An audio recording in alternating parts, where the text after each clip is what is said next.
Let's go behind the mask.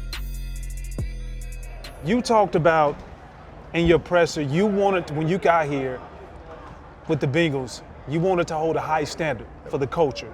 How hard has it been? It hasn't been hard necessarily. It's just making sure that the standards are understood and everything, not just on Sunday, but in practice in the meeting rooms. And we got the right leaders in place to where they're helping everybody come up to standard. And it's going to help us do some great things here in the near future. Being the quarterback's coach, heavily involved into the offense the previous 2 years when you were with the Rams, what has been the biggest change or surprise is becoming the head coach?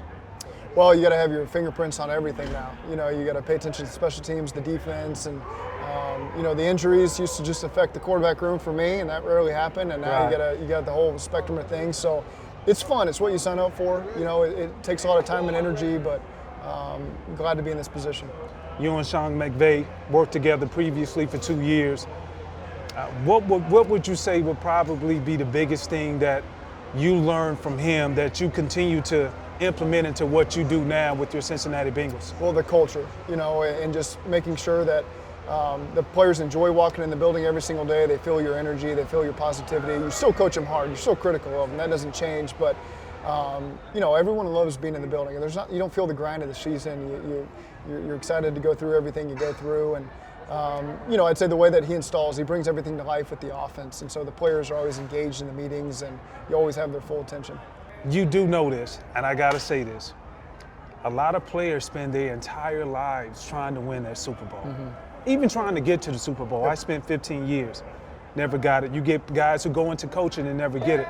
What was your experience like to say, you know what, I'm here in Atlanta, Georgia, and we have an opportunity to win it? Yeah, you don't take that for granted, because I know some coaches who have coached a long time that never had that opportunity. I was 6 years in and I got it. And so what you see is how hard it is to get there. You don't take it for granted.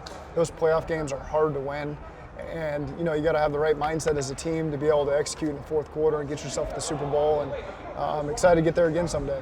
You playing against your old team, obviously, and I always believe this. When you know the personnel that you have, especially being with that team, you're able to provide valuable insight to your guys now who you're coaching. What has some of that insight been to be able, as far as not necessarily game plan strategy, but something that you can tell guys, little nuances that you saw every day that maybe you saw as a weakness that you can give on to your guys now? Sure. I spend most weeks communicating personnel to our players, but this week those players a little bit more in detail, and so you share the things you think might be helpful. You don't want to overthink it. You don't want to over-communicate it. Because you don't want your players thinking about something they shouldn't be focused on. But the Rams have a lot of talented players, and so you can say a lot of things about talented players. Still got to go out there and stop them. But they got a good group. When you talk about talented players, they got several Pro Bowlers. Some guys are injured, but the Jalen Ramsey pickup. You look at Aaron Donald up front. What problems do you see with Aaron Donald? Like, what makes him so good? Well, he beats about every single one-on-one he ever gets, and he's relentless on every single play. It doesn't look like he ever gets tired. And so he's a force in the run game. He's a force in the protections. And then you got to do a great job securing him. But they got other dudes up front too that are problems as well. They got Brockers and Fowler and Ekubon and all those guys. So they got a good front. The season hasn't went the way that you probably expected it for you to go. We hear cliches all the time. You got to finish strong. You got to focus in. You got to lock in to do this. Take us behind the mask of your thoughts of how do you continue to keep your team motivated, knowing that, guys, we still have an opportunity to do something great, even though the record may not reflect it at this moment. Yeah, well, just make it clear, we shouldn't feel like an 0-7 team. We've been in these games in the fourth quarter. We had our opportunities we didn't take advantage of. It's just going to take that first win to get the ball rolling a little bit and get our guys back in that winning mindset. I'm confident that we'll get there. At the beginning of the season, you made it clear your starting point as far as what you would do with the Cincinnati Bengals offense would be something similar to what you guys did in LA.